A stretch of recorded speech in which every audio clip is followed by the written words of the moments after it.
My name is Owen Talbot, and for 40 years, I've been living the quiet life I always wanted in the wooden house by Misty Lake. Most people think I'm just the guy who tends his garden and watches the ducks. But I'm actually a native plant conservation specialist who returned here after 15 years working with the National Wildlife Federation. The lake isn't just my backyard feature. It's been in my family's property deeds since before this suburban development even existed, passed down through 5 generations since my great-grandfather built our home here in the 1870s. Every morning, I wake to sunlight filtering through the ancient oak canopy, reflecting off the still water like scattered diamonds. The lake, with its crystal-clear water and thriving ecosystem, has been the heart of our property for over a century and a half. I've spent decades maintaining the delicate balance of native plants along the shoreline, creating a habitat that supports dozens of bird species, fish populations, and the kind of natural beauty that makes this place feel like heaven on earth. That peaceful existence was about to become someone else's target, and I had no idea how dangerous the battle would become. The enemy arrives. Victoria Sterling, everyone called her Vicky, had moved into the Misty Lake development about 6 months earlier, and immediately gotten herself elected as HOA board president. She was 38, always impeccably dressed in sharp business suits, and carried herself like she owned every square inch of ground she walked on. She had this habit of wielding her clipboard like a weapon and pointing with her laser pen like she was conducting some military operation. From the moment she arrived, neighbors started whispering about her aggressive renovation demands, her endless rule citations, and her apparent belief that she could reorganize our entire community according to her personal vision.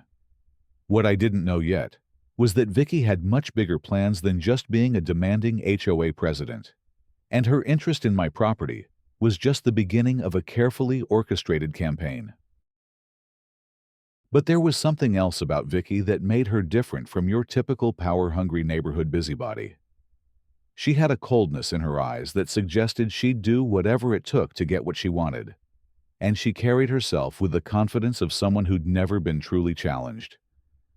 Later, I would learn that confidence came from experience. She'd done this before, in other communities, with other families, and she'd never lost. The first confrontation. I was kneeling by my climbing roses on a Tuesday morning, carefully pruning the dead blooms to encourage new growth, when I heard voices approaching across my property. 3 people were walking toward my lake like they owned the place, led by Vicky in her trademark navy blazer.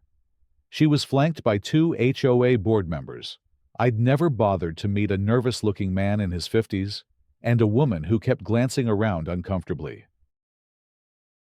What struck me as darkly amusing was watching Vicky march through my carefully maintained heritage flower beds, crushing century-old perennials under her designer heels, while preparing to lecture me about proper environmental stewardship. "Good morning, Mr. Talbot," Vicky announced with the kind of fake cheerfulness that immediately puts you on guard. "We're here to conduct a boundary survey of this recreational area." I stood up slowly, pruning shears still in my hand, and looked at her with what I hoped was polite confusion. "I'm sorry, what recreational area?" "This is my private property. Has been for generations." The nervous man beside Vicky shifted his weight and muttered something about maybe checking the records first, but she silenced him with a sharp look that could have frozen the lake. The woman behind her started to say something about property lines, but Vicky's glare shut her up too. Vicky's smile never wavered, but something cold flickered in her eyes as she snapped her fingers and pulled out a map that had been carefully printed on glossy paper. "Mr. Talbot," she said with practiced authority, "this ecological area is being underutilized.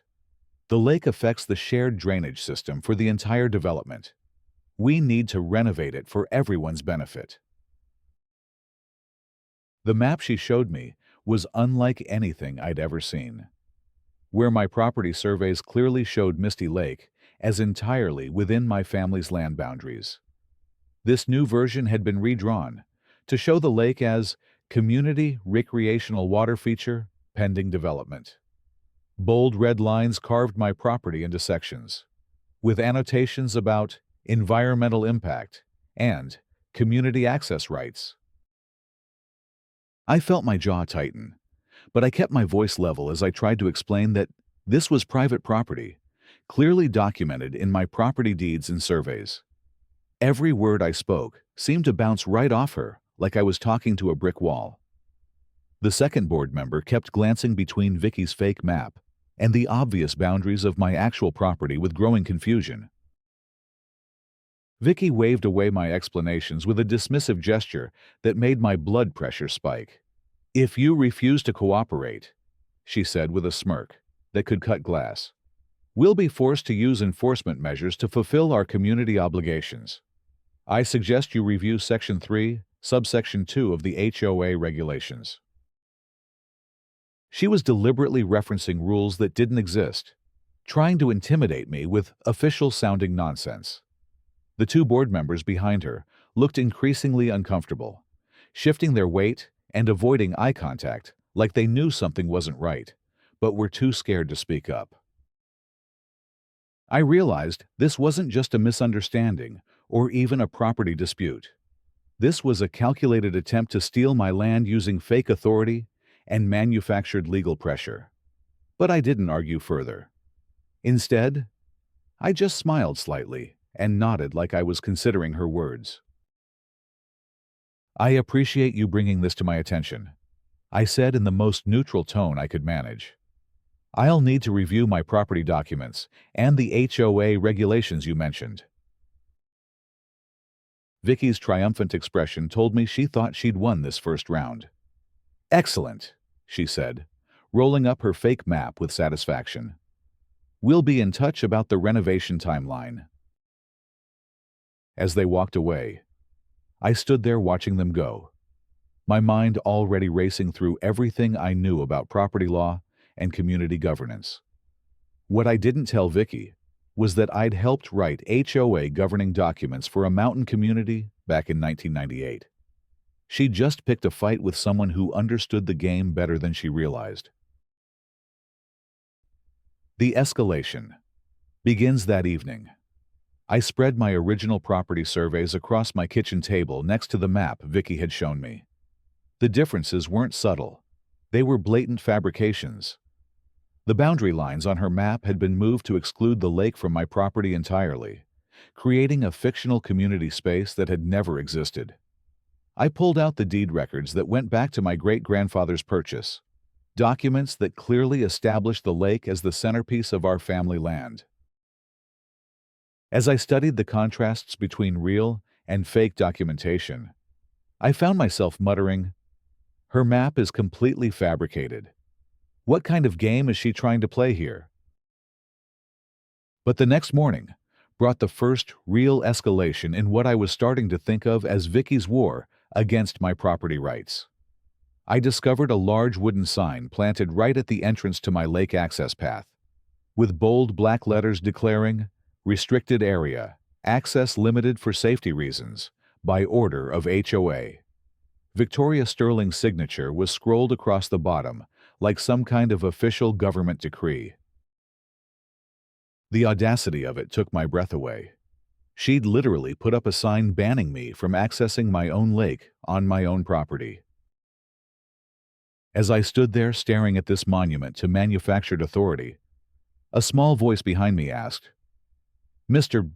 Owen, why can't we play by the water anymore? That mean lady said we'd get in trouble." I turned to see 8-year-old Sophie from the Henderson family, looking confused and sad about losing access to what had been the neighborhood's favorite gathering spot. The fact that Vicky was now controlling children's access to my private property added a new dimension to her campaign of intimidation. That afternoon, I found an envelope that had been slipped under my doormat, marked with an official-looking HOA seal, but lacking any proper signatures or legal formatting. Inside was a notice calling for an emergency HOA meeting and a summary of regulatory amendments that included new language about the HOA's authority to assume management of underutilized community assets. I marked every sentence with red ink. Fabricated, fabricated, fabricated. The entire document looked like evidence of criminal fraud when I was finished. The pattern emerges. Instead of panicking, I decided to do what I'd learned in my consulting days: research the problem thoroughly before taking action.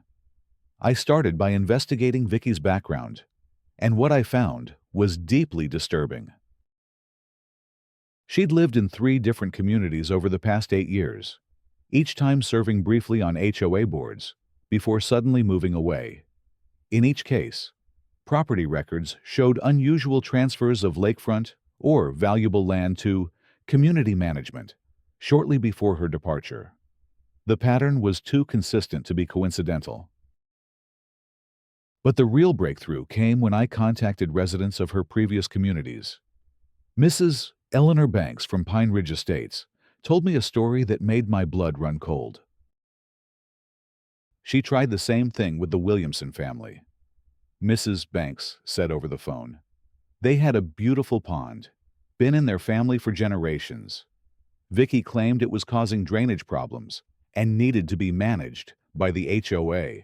When they refused to cooperate, she paused, and I could hear the fear still in her voice after all these years. There was a fire. Kitchen fire, they said. But it started when no one was cooking, and it spread so fast it gutted the whole house. They had to sell the property for practically nothing. I found similar stories from 2 other communities, properties that were problematic for HOA management, owners who resisted pressure to surrender valuable land, mysterious accidents, fires, vandalism, or financial catastrophes that forced sales at below-market prices. The realization hit me like a physical blow. Vicky wasn't just a power-hungry HOA president. She was running a sophisticated criminal enterprise, using legal pressure and the threat of violence to force property owners to surrender valuable land. My lake wasn't just a community improvement project. It was her next target in a pattern of organized theft. Building community resistance. Armed with this knowledge, I began carefully approaching my neighbors to understand the full scope of Vicky's impact on our community. What I discovered was that her pattern of abuse extended far beyond my property dispute. She'd been systematically terrorizing residents with arbitrary fines, impossible regulations, and manufactured violations that kept everyone in a constant state of anxiety. The Hendersons had been cited for non-compliant mailbox paint, apparently. Their forest green didn't match Vicky's preferred heritage sage. The Rodriguez family faced garden restrictions that prohibited native plants I'd helped them select for water conservation. Mrs. Patterson from Oak Drive had been fined for her rose garden's non-conforming color scheme. Most importantly, I learned that nearly everyone was paying monthly HOA fees that had doubled since Vicky took over, supposedly for community improvements that nobody could identify or remember requesting. The money was supposedly going toward environmental consultants and community development specialists, but no one had ever seen any actual improvements. I started my resistance campaign by walking through the neighborhood and actually talking to my neighbors for the first time in years. Instead of just cataloging complaints, I found myself taking action. When I noticed old Mr. Patterson struggling with a burned-out porch light, I helped him replace it while we talked about his HOA frustrations. When the Henderson children asked about the restricted lake access, I explained property rights in terms they could understand. Walter Nash turned out to be my first real breakthrough. He was a retired Army sergeant who'd been living in the development for 15 years, and when I knocked on his door to discuss the situation, I expected to face the same frightened compliance I'd seen from other residents. Instead, Walter invited me in for coffee and immediately started venting about months of accumulated frustration. "Owen," he said, settling into his favorite armchair, "I've been living here since this place opened, and I've never seen anything like what that woman is doing to our community." What surprised me was learning that Walter's military background had taught him to recognize both legitimate authority and abuse of power. "I know what real leadership looks like," he continued, "and I know what tyranny looks like. That woman has been playing psychological warfare games on civilians, and I'm ashamed I let her intimidate me for as long as I did." The more Walter talked, the more I realized that Vicky had been conducting a campaign of systematic intimidation against the entire community. She'd been training people to be afraid of her, to accept her authority without question, to believe that resistance would only bring more punishment. "Walter," I said carefully, "what if I told you there might be a way to change things? Not through confrontation or arguments, but through the community's own rules." Walter's eyes lit up with interest. "You show me a legal way to remove that woman from power," he said firmly, "and I'll be the first to sign up." The secret ally. The breakthrough I needed came through Dana Blake, the HOA secretary who'd been appointed by the previous board and seemed to maintain some independence from Vicky's direct control. Dana was responsible for maintaining meeting minutes and official records, which meant she had access to historical documents that could support a leadership challenge. When I approached Dana about accessing historical HOA records, I was careful to frame it as research for understanding community governance, rather than preparation for a challenge to current leadership. We met at a small coffee shop outside the development, and she glanced around nervously before sliding a folder across the table. "Owen," she said quietly, "I can't officially encourage any particular course of action, but I believe every resident has the right to understand how their community is supposed to function." The folder contained everything I needed to understand, both the scope of Vicky's crimes and the legal mechanism for removing her from power. It included financial records showing unauthorized expenditures, falsified meeting minutes, and most importantly, the complete text of the original HOA charter from 1996. Buried in the charter was a provision that the original developer had built in specifically to prevent the kind of situation we were facing. It allowed community members to petition for leadership changes if they could gather enough support from other residents. And it had special protection that made it impossible to modify without unanimous community consent. The developer was worried about exactly this kind of concentrated power, Dana explained. He built in safeguards to prevent anyone from using the HOA as a tool for personal gain. But Dana had discovered something else that made Vicky's behavior even more criminal. The financial records showed that she'd been embezzling HOA funds to pay for her intimidation tactics. The mysterious community improvements were actually payments to contractors and consultants who helped her pressure resistant property owners. She's been using community money to fund her criminal enterprise. Dana said, "Every resident has been unknowingly paying for their own intimidation." The trap is set with this evidence. I developed a plan that would expose Vicky's crimes while protecting the community from her retaliation. Instead of confronting her directly, I would give her enough rope to hang herself by letting her believe she was successfully closing off my avenues of resistance. I let word leak through the community that I was planning to challenge her authority at the next HOA meeting. As expected, Vicky's response was swift and predictable. She called an emergency meeting to amend the community's governing documents, specifically to eliminate the leadership change provision that Dana had discovered. But she made a critical error. In her haste to close this loophole, she revealed that she knew about the provision, which meant she'd been deliberately operating outside the community's legal framework. Her amendments were clearly designed to prevent exactly the kind of democratic process the community had been designed to support. The night before the meeting, I received a text from an unknown number. Last chance to disappear quietly. Tomorrow's meeting will be your final opportunity to avoid serious consequences. Some people have accidents when they don't know when to quit. I forwarded the message to Officer Martinez, the young patrolman who'd been quietly building a case against Vicky based on the evidence I'd been providing. His response was immediate. "We'll be monitoring the situation tomorrow. Document everything, but don't put yourself at risk."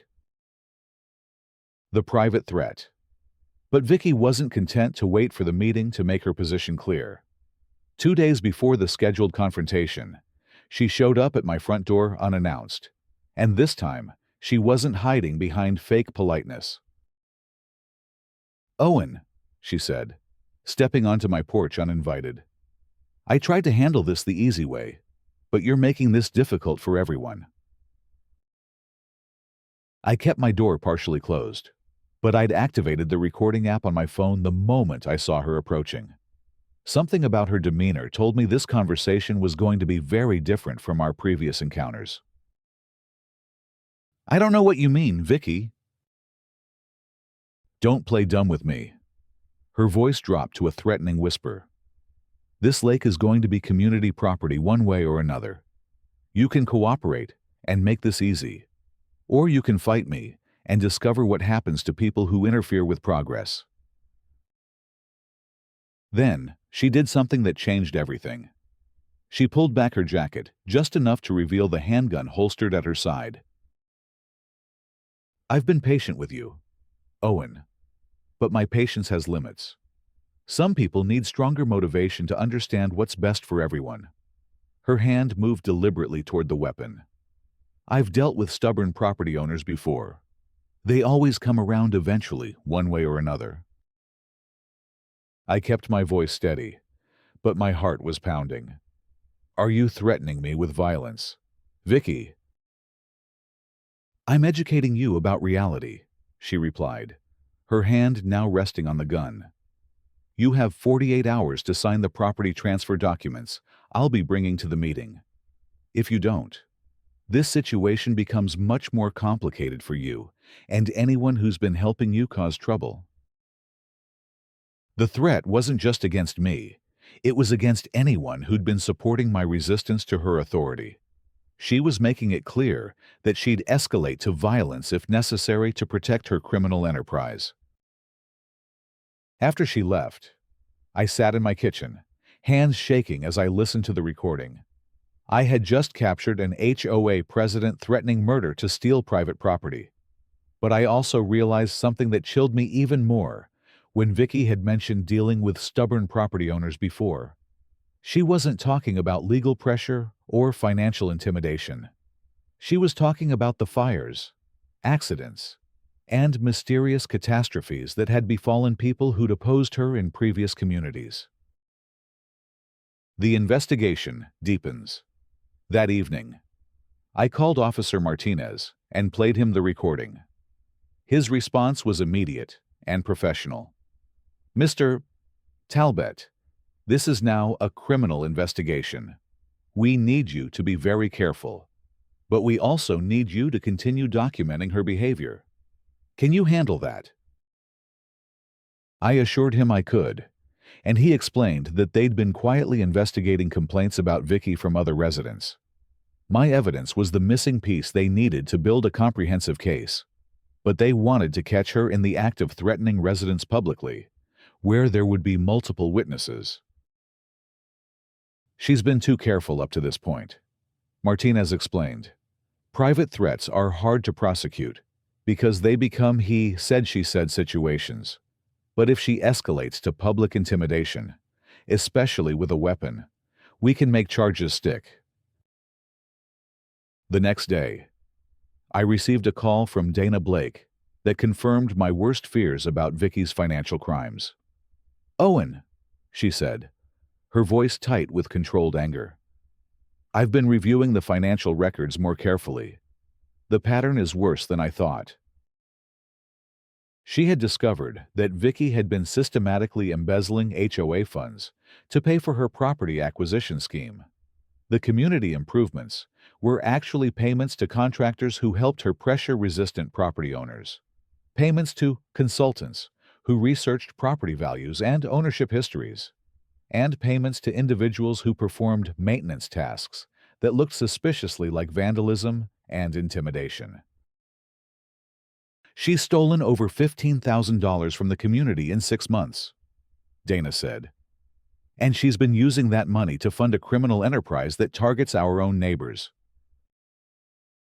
But the most disturbing discovery was a series of payments to something called Security Consulting Services, a company that didn't seem to exist in any legitimate business directory. The payments were substantial and regular, suggesting that Vicky had been paying for some kind of ongoing security services that were probably connected to the mysterious accidents that had befallen her previous targets. The community mobilizes armed with this evidence. I began the final phase of my campaign to remove Vicky from power, but instead of just organizing a political challenge, I was now working to protect the community from what was essentially an organized crime operation. I started by approaching the residents who'd been most severely victimized by Vicky's arbitrary fines and regulations.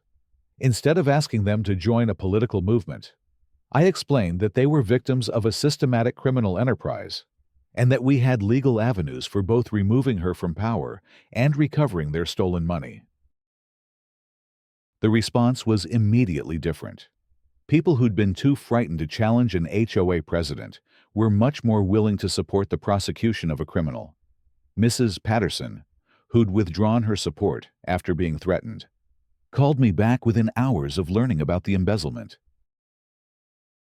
"Owen," she said, "if that woman has been stealing from all of us to fund her intimidation campaign, then every dollar I've lost to her fake fines is evidence of her crimes. I want to help you stop her." Walter Nash became my unofficial deputy, using his military experience to help coordinate our evidence gathering and community outreach. His approach was systematic and thorough, creating a network of communication that kept everyone informed without giving Vicky advance warning of our plans. "This is exactly like dealing with an enemy infiltrator," he explained. "You gather intelligence, coordinate with allies, and then you strike all at once before they can retaliate." By the day of the meeting, we had documented evidence of financial crimes, recordings of threats, and testimonies from residents of previous communities about Vicky's pattern of property theft. More importantly, we had the legal framework for removing her from power and the community support necessary to make it happen. The showdown. The community center was packed that Tuesday evening with more residents than I'd ever seen at a single meeting. Word had spread through the neighborhood that something important was happening, and people who hadn't attended meetings in years showed up to see what would unfold. I started my presentation by displaying the original HOA charter from 1996, specifically the leadership change provision that Vicky had been trying to eliminate. I explained how this provision had been designed to prevent exactly the kind of abuse we'd been experiencing, and how it gave us legal authority to remove board members who'd violated their responsibilities to the community. Next, I showed the financial evidence that Dana had compiled, demonstrating how Vicky had been systematically embezzling community funds to pay for her criminal activities. The numbers were staggering: over $15,000 in stolen money used to fund intimidation, vandalism, and worse. But the moment that changed everything was when I played the recording of Vicky's threat at my front door. The room went completely silent as they heard her voice, her explicit threats, and her admission that she'd dealt with stubborn property owners before. "Ladies and gentlemen," I said when the recording ended, "this is not how legitimate leadership behaves. This is how criminals behave. And according to the founding documents of our community, we have both the right and the responsibility to protect ourselves from this kind of abuse. The room erupted in angry murmurs and demands for justice. People who'd been isolated and frightened for months were suddenly united in their determination to end Vicky's reign of terror. But Vicky's response was exactly what Officer Martinez had predicted.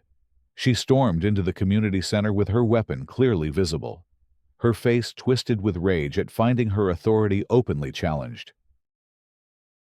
"This illegal gathering ends right now," she shouted, interrupting my presentation and causing several residents to shrink back in their chairs.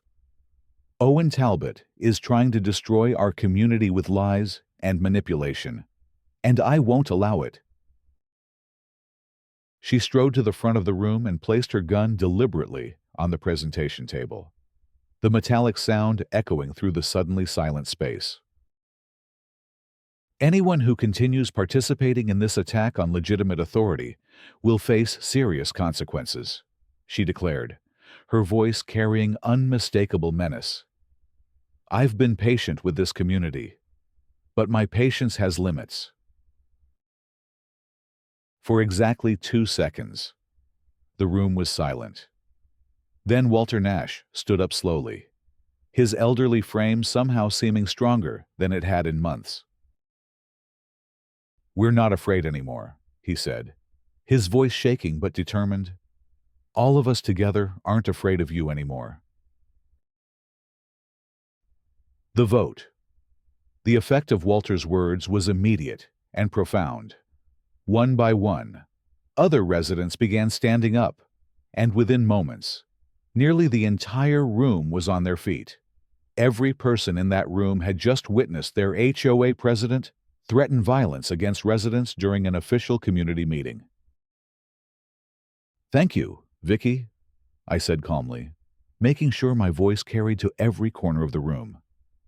"You've just demonstrated for everyone here exactly how you've been governing this community, through threats of violence against anyone who questions your authority." I turned to address the room directly. "This is not legitimate leadership. This is criminal behavior. And according to Section 4, Subsection 6 of our founding documents, we have the legal authority to remove board members who have violated their responsibilities to this community." Looking directly at Vicky, who was staring at me with undisguised hatred, I continued, "I formally petition for the removal of Victoria Sterling from her position as board president and the assumption of emergency leadership authority pending new elections."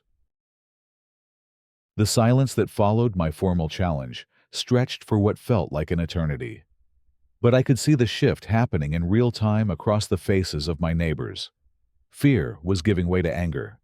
Submission was transforming into determination. Walter Nash was the first to speak. "I second Owen's petition for leadership change," he said, his voice stronger than I'd heard it in months.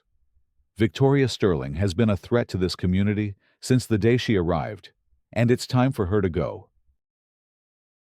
One by one, other residents began voicing their support. Mrs. Patterson stood up and described the garden harassment that had made her afraid to maintain her own property. The Henderson family detailed the arbitrary fines and manufactured violations that had cost them hundreds of dollars. Each testimony added to a growing chorus of anger and determination. When it came time for the formal vote, the sight was remarkable. Hands raised in unison across the room like a wave of collective determination. A 10-year-old boy who'd come with his parents carefully counted each raised hand, his voice trembling with excitement as he announced, 43 for removing the mean lady, 0 against. The vote to remove Vicky from the board presidency was unanimous among the residents present. The vote to transfer emergency leadership authority to me, while new elections were organized, passed by the same overwhelming margin. The collapse. Vicky's response to this unanimous rejection was a complete psychological meltdown. She grabbed her weapon from the table and waved it at the crowd, her voice rising to a near shriek. You pathetic fools don't understand what you're doing. I am the only thing standing between this community and complete chaos. Without strong leadership, property values will collapse, crime will skyrocket, and everything you've worked for will be destroyed. But her threats no longer carried the psychological weight they once had. Instead of cowering, residents were pulling out their phones to record her meltdown, creating a permanent record of her complete unsuitability for any leadership position. The transformation in community dynamics was remarkable to witness. People who had been isolated and frightened for months were suddenly supporting each other, sharing contact information, and making plans for positive changes they wanted to implement once Vicky was removed from power. As the official results were announced, Vicky's mask of authority finally slipped completely. She screamed about lawsuits and revenge, threatened to destroy the community rather than lose control of it, and made increasingly wild claims about her connections and resources for fighting back. But her words rang hollow in a room full of people who had finally seen through her manipulation tactics. When Walter Nash quietly mentioned that someone should probably call the police about the gun threats, Vicky seemed to realize that her game was truly over. The weapon that had been her primary tool for maintaining control had become evidence of criminal behavior that could land her in prison. The investigation unfolds. The next few days brought a cascade of consequences that reshaped our entire community. Officer Martinez arrived at the community center before the meeting had even officially ended, having been monitoring the situation from the parking lot. He arrested Vicky on charges of terroristic threatening, illegal intimidation, and weapons violations. The financial audit that Dana Blake had prepared became the foundation for additional charges of embezzlement, fraud, and conspiracy. The police investigation expanded to include her activities in previous communities, and within a week, she was facing federal charges for running a criminal enterprise across state lines. But the most satisfying development was the discovery of the security consulting services company that had been receiving regular payments from HOA funds. It turned out to be a front for a network of individuals who specialized in property acquisition assistance, essentially. Professional intimidators who helped corrupt HOA officials force property owners to sell at below-market prices. The investigation revealed that Vicky had been operating this scheme for over a decade, targeting lakefront and valuable properties in communities across 3 states. The estimated total value of stolen property was over $2 million, with dozens of families victimized by her systematic criminal enterprise. The aftermath and healing. Removing Vicky from power was only the beginning of our community's recovery process. The damage she'd caused went far beyond financial theft. She'd poisoned relationships, destroyed trust, and created a culture of fear that would take time to heal. The first challenge was dealing with the residents who'd been most loyal to Vicky. About a dozen families had genuinely believed in her vision of strong leadership and continued to defend her even after her arrest. They spread rumors about the legitimacy of the leadership change, questioned the validity of the evidence against her, and tried to organize their own resistance to the new community governance. Managing these holdouts required patience and consistent demonstration that the community was committed to transparent, democratic governance.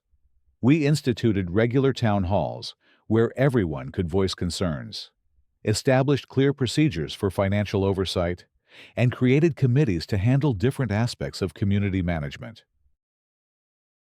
The lake restoration took longer than expected and cost more than we'd budgeted. The environmental damage from the bulldozer attack was significant, requiring coordination with county environmental officials and specialists in aquatic ecosystem restoration. But the community came together to fund the project, viewing it as a symbol of our collective recovery. We also had to deal with the financial aftermath of Vicky's embezzlement, while the criminal prosecution would eventually recover some of the stolen funds. The immediate need for community improvements and legal expenses created a budget shortfall that required careful management and community fundraising. Some residents, particularly elderly ones on fixed incomes, struggled with the financial impact of Vicky's crimes.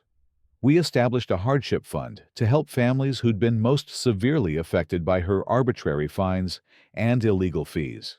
And we worked with local legal aid organizations to help residents recover money they'd lost to her schemes. The new beginning. 6 months after Vicky's arrest, our community had transformed into something better than it had been before her arrival. The experience of standing up to tyranny had brought residents together in ways that normal community life never could have achieved. The lake was cleaner than it had been in decades. The restoration project had not only repaired the damage from the bulldozer attack, but it also improved the entire ecosystem. Native plant species that had been crowded out by invasive varieties were flourishing again, and the water quality had improved to the point where fish populations were rebounding.